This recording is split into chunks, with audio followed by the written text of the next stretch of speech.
From Wana Brands, welcome to Enhance Your Life.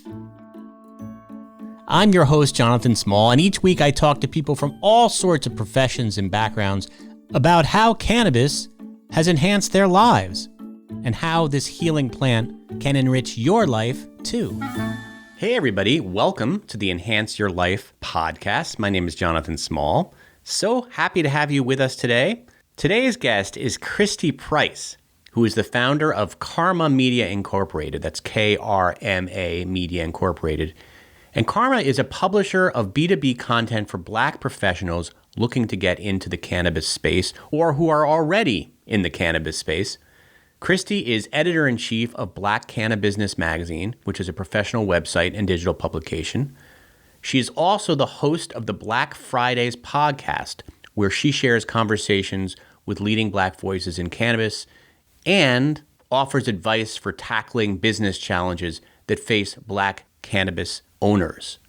Kristi Price, welcome to the Enhance Your Life podcast. Thank you, Jonathan, for having me. So great to have you. I'm excited. So tell us a little bit about your background and why you decided to start the Black CannaBusiness magazine.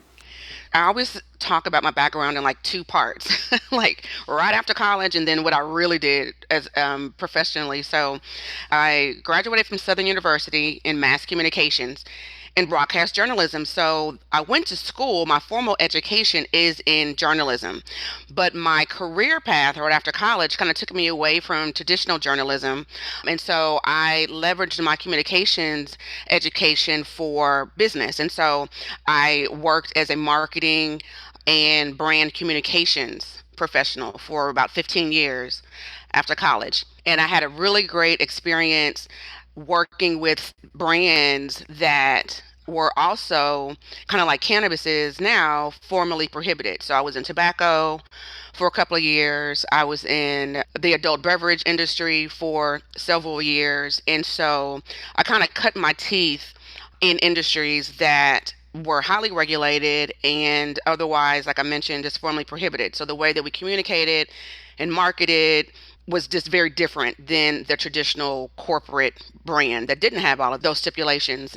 Did that for about 15 years or so, and then I transitioned from that into management consulting. So all that communications work that I did, it was actually an accident that I became a management consultant, because typically management consultants have an MBA or they've gone to business school, or it's some focus on some areas or technology or business, but I'm in Houston, and so this is a heavy oil and gas town, and what business was finding was that they were struggling to communicate, like with projects, with internally and externally. And so I became a communications consultant and then eventually management consultant.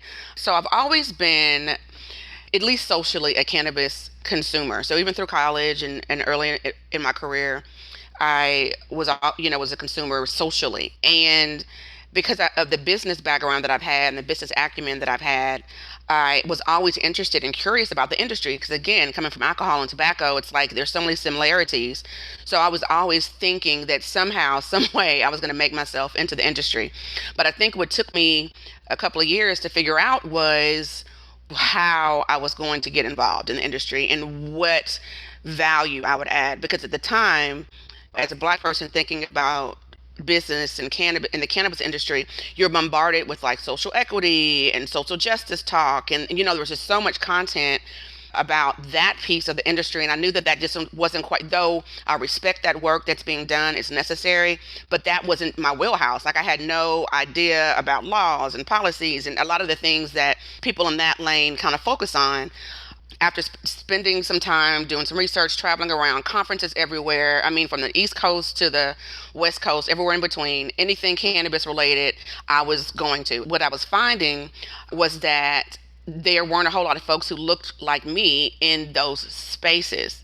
But even then, the light bulb hadn't really gone off about what exactly I wanted to do. But not until to about 2018, I was having a conversation with some colleagues, and by this time I'd really immersed myself in the industry and was talking about opportunities. And again, these are a lot of management consultants, and our job, like as a management consultant, is to solve problems, like solve business problems. So we're always thinking about solutions. And so as I was talking to people about the industry and what this opportunity was and how we should take advantage of it, and a lot of the people I was talking to at the time were people were Black MBAs. So these are people who had gone to business school, who had amassed an amazing amount of business intelligence and experience, and they were looking at where the opportunities were for them to get involved in the industry.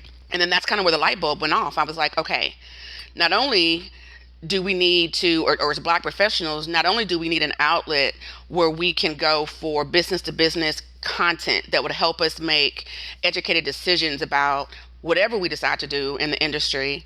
Not only did we need that, but we also needed a place to feel safe to talk about the challenges that are really unique to Black professionals in this space, which is not really different than a lot of other industries. That's why you see so many Black professional organizations in policing and teaching and medicine in every place, because we are always looking for some place to go, a for ourselves, if you will, that will, enable us to grow our businesses and grow and stuff like that. So that's kind of when the light bulb went off. I was like, okay, I have this background in journalism, which has always been my passion. And now I have this experience with management consulting. How can I marry both those experiences and kind of create something that would add value to my community and to the cannabis industry at large? And so that's kind of how I came up with, I'm going to start a media company. And so Black CannaBusiness is actually just the first brand. It's our parent company is KRMA Media Inc. And so KRMA was founded in February of 2019. Spent some time just laying the groundwork and the foundation for what I wanted to do. Because, with any new business, you have fits and stops and starts and pauses. And it took about a year for me just to really land on, okay, business to business publishing, Black Cannabis would be our first brand, and our go-to-market strategy would be digital, where I was going to, launch this website and then eventually go into print and roll out some more of the Black CannaBusiness brands. And so that's kind of where I am now. We had our first, so we literally opened our doors, if you will, a year later. So February of 2020, we went live with the website, with the blackcannabusiness.com. It was a kind of a soft launch because we were working to amass a database of Black professionals that we could communicate with and kind of build our list like, most brands are doing. In between February of 2020 and July 4th of 2020, we amassed almost 1,200 subscribers. And that was just on organic SEO because I wasn't doing any marketing. I was a startup, so I was kind of still learning, but I knew that I wanted people to be able to find us. And then when we're ready to go, full steam ahead, we would have a waiting audience. That was our first year. Yeah. And what a year to start, huh? Oh, man. And that's the thing I was going to say, too. It's like I was thinking about this as I was preparing for this podcast, and I really had to reflect more because, at the beginning of the year as business people, we always kind of reflect and we're business planning and just thinking about the opportunities that we have to improve. And when I thought back on 2020 as a year, everything that coronavirus was, so when we did our soft launch in February, that was right before coronavirus really, or the truth about coronavirus really became more widely known.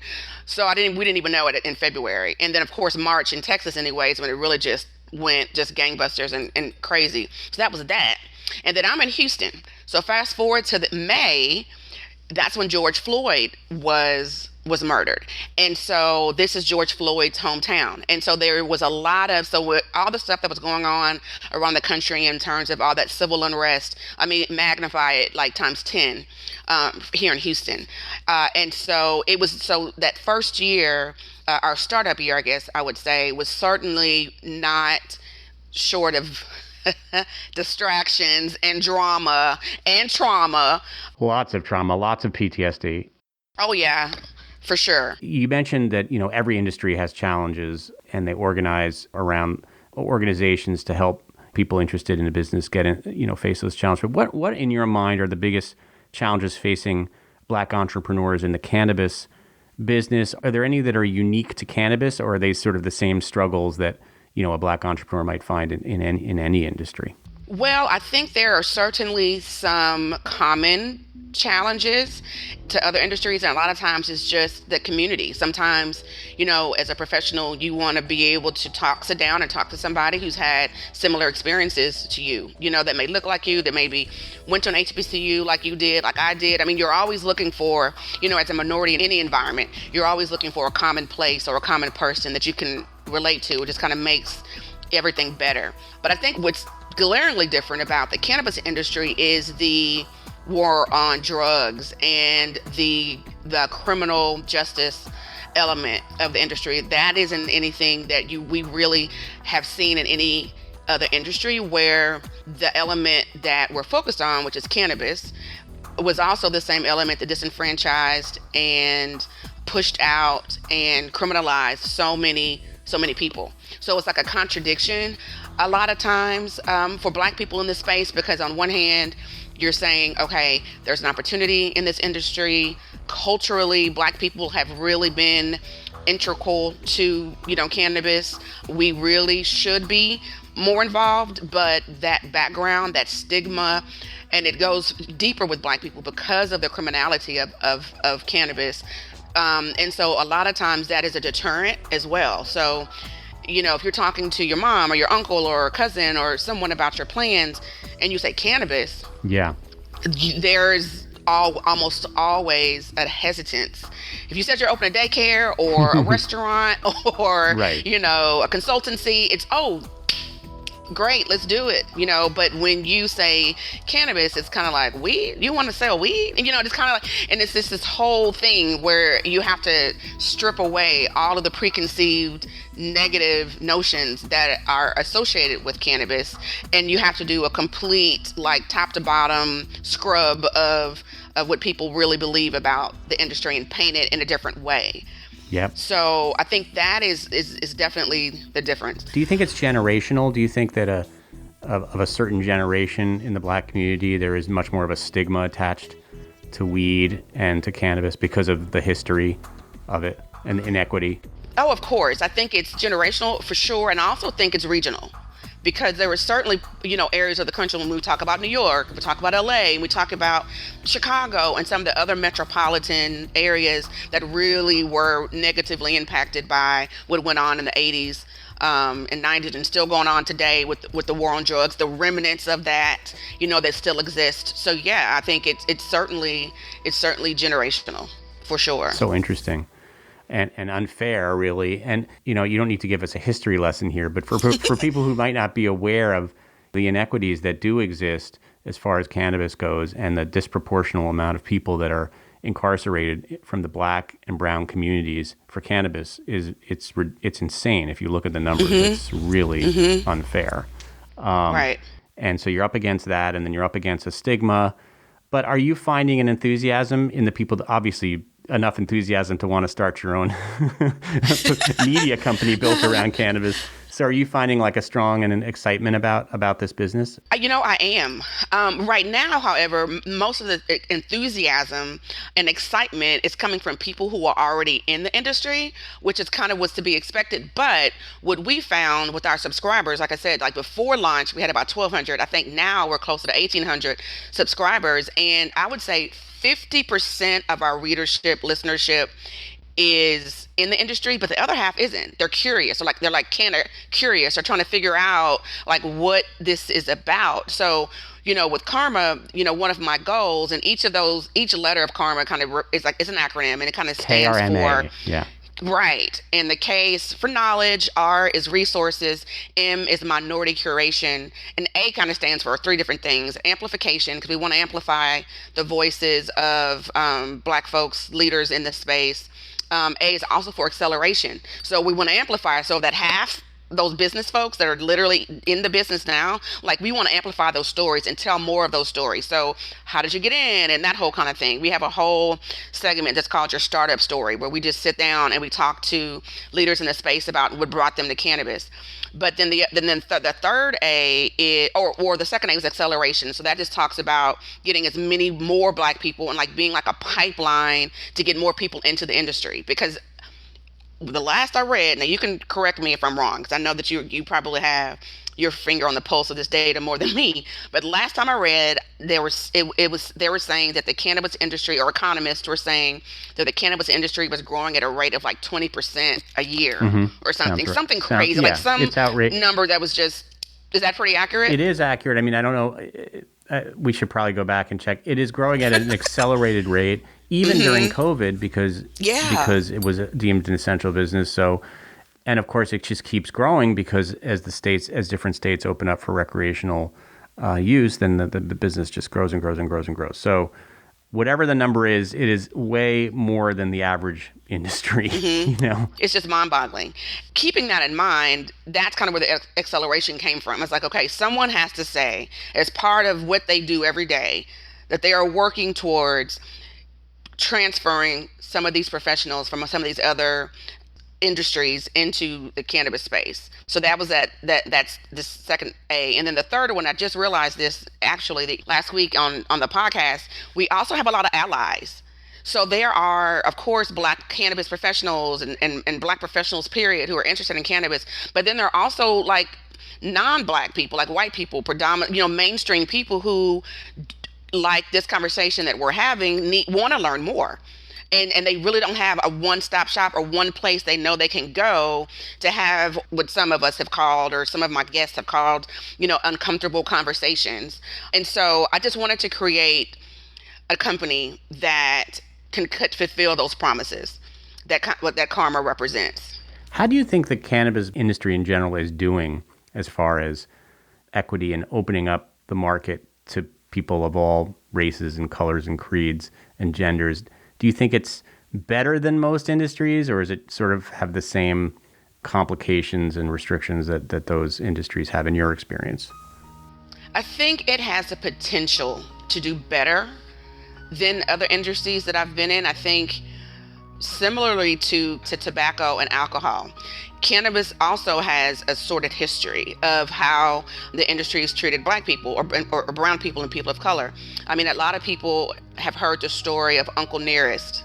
He was a slave that actually created the bourbon that Jack Daniels distributed, but he never got any credit for it. His recipe was not the one that was labeled for years and years and years and generations. And so, but his family kept the story alive. Like they knew what he had done. And so Uncle Nearest, the brand, was born out of those original recipes that were created for the Jack Daniels brand way back when. Now, I have to look at my footnotes to make sure all the dates and stuff are correct. But the story, though, that experience, though, is very consistent across a lot of industries, where, especially when we're thinking about, the early 1900s, turn of the century, when tobacco and alcohol was really coming out of prohibition and into the mainstream corporate identity of this country. There were a lot of Black and brown people, same thing with tobacco, up the East Coast. That was a highly, highly, highly skilled labor. It's unlike picking cotton in the South, where you can learn by watching. Farming tobacco and harvesting tobacco the right way was a skilled trade that was passed on generation to generation. So if your dad did it, then a pretty good chance you would do it, and you would be a highly sought after professional because it was that specialized. But even then, those techniques, those ways of working, the credit really was never given to the Black and brown people in the field. It was attributed to the big tobacco companies who came and kind of took over. So similarly with cannabis, where we could have gone down that path. However, I think what's glaringly different is the timing. Okay, so now we're in 2020, Black people can vote, they can own property, we can own a business. We're at a different time. So I think that in and of itself makes it a little better or a little, different than it was then. But again, the mentality, I think, of a lot of people hasn't changed. And when you see a lot of the people who are on the ground fighting for inclusion and social justice and equity and all that stuff, that's the fight that they're fighting against. Like, they don't want, or what we say about history, if we don't recognize it, then we're destined to repeat it. And we could certainly do that in this space if we aren't paying attention. A lot of states, a lot of cities are setting up these social equity programs.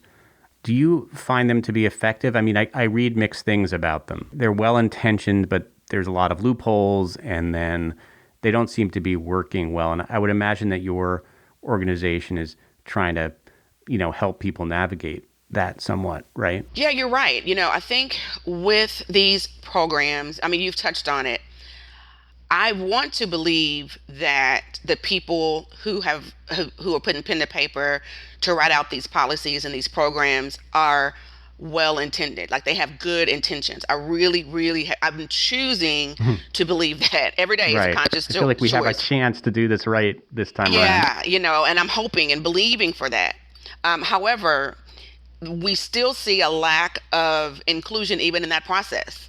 So a lot of the times when these equity programs are coming online, these are states who have recognized that there are these discrepancies, but they still don't know the language, I think, that would really make sure that the programs and the policies that they're writing are truly inclusive.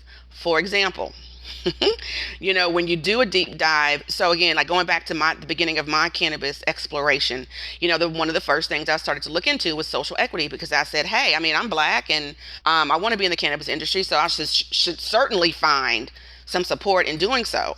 And what I found was a lot of these programs are more exclusive than they are inclusive of the mass. I mean, because Black people of color, are not a monolith. So my dad didn't go to prison for cannabis. I didn't grow up in a neighborhood that was impacted, quote unquote, by the war on drugs directly. I haven't been to prison. There's a lot of terminology and a lot of the equity programs that exclude quite a few people. So that's number one. And though I understand the intent is to bring people up who were more directly impacted by the war on drugs, but when you think about the likelihood of people that are coming from that area, really, I mean, in mass. I mean, you may find like a needle in a haystack, like somebody who grew up in the projects somewhere, okay, is going to qualify for this social equity program and do gangbusters.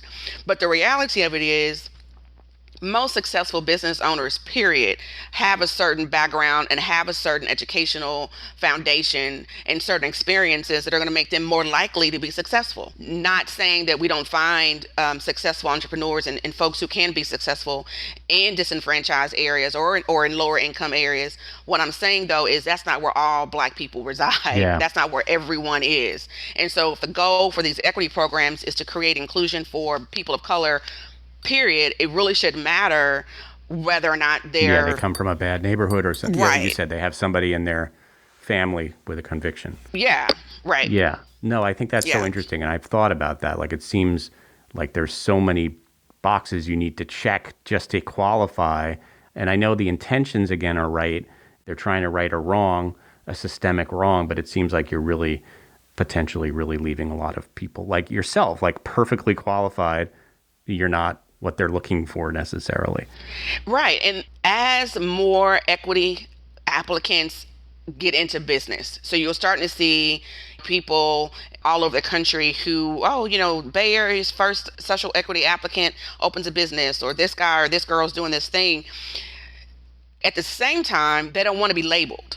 Like, I don't need you to do me a favor because I'm an equity business, or I started this business because I had all this help. I mean, so again, it kind of depends on your perspective, and it can go either way. But I think for me, in founding KRMA and with Black CannaBusiness, is that I just really want to create, I'm leveling the playing field. It's like all of us can come here. It doesn't matter about your background. It doesn't matter whether you qualify for social equity or not.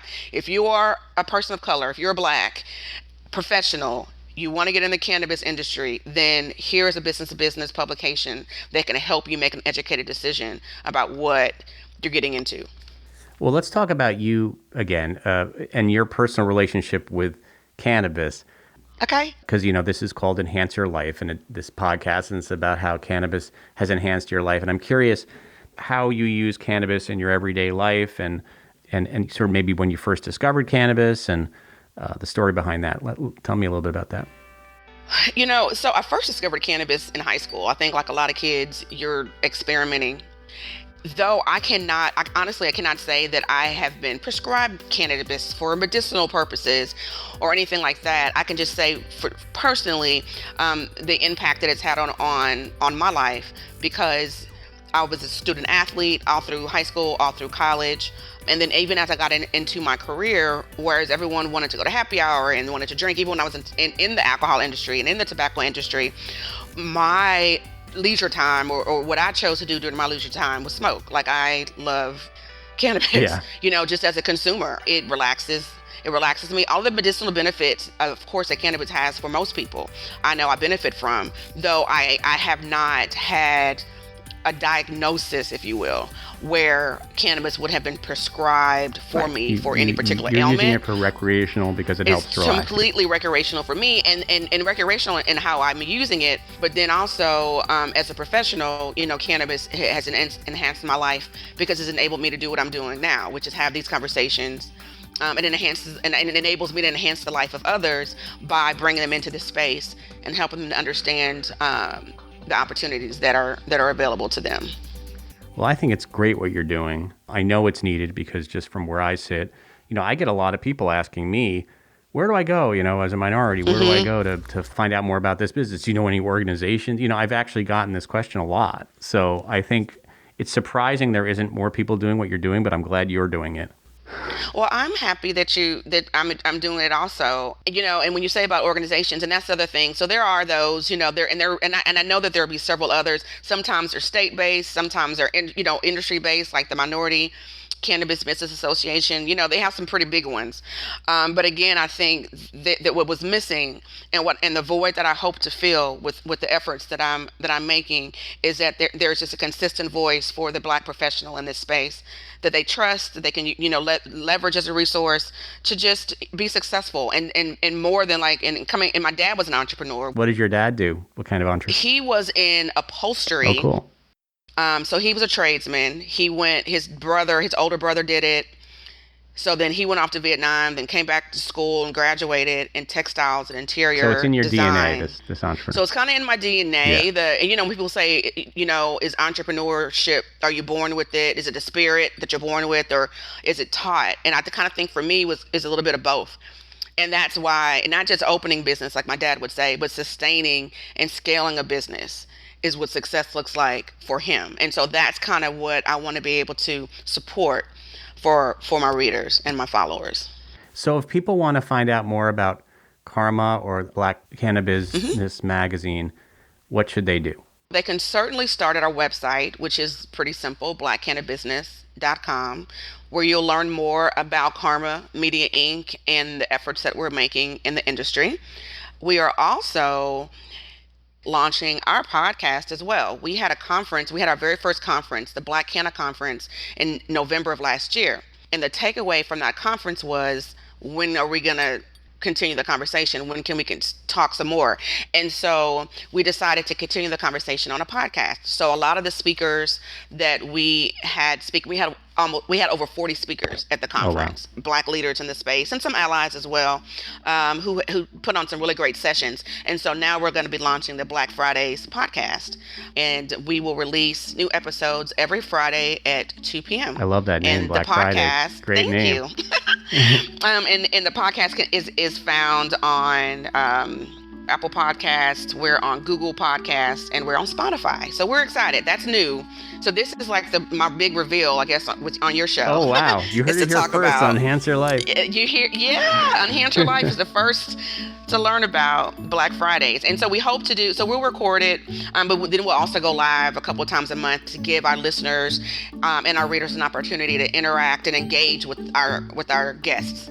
Because that was a big thing that the conference brought out. It was like, wow, I didn't know there's so many Black people doing this. And, how can I learn more? I don't want to just stop. Like, a lot of times when you go to conferences and conventions, it's just fun because you get the networking and you get to meet people and you never want it to end. And you go home and it's like, So we decided to continue those conversations. And that's what we're going to do on Black Fridays. Well, you've got a lot going on. I'm very excited to meet you. And thank you, Kristi Price, for giving us such an interesting interview and insight into this burgeoning part of the business. Well, thank you for having me. Anytime. I love to talk, as you can see, about cannabis, especially.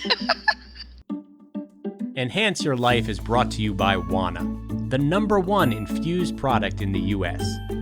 Wana's entire process is designed to deliver the same great experience time after time. They have spent years fine-tuning their recipes so that their products are delicious, consistent, and potent. For more information, check out WanaWellness.com. That's Wana, W-A-N-A, wellness.com.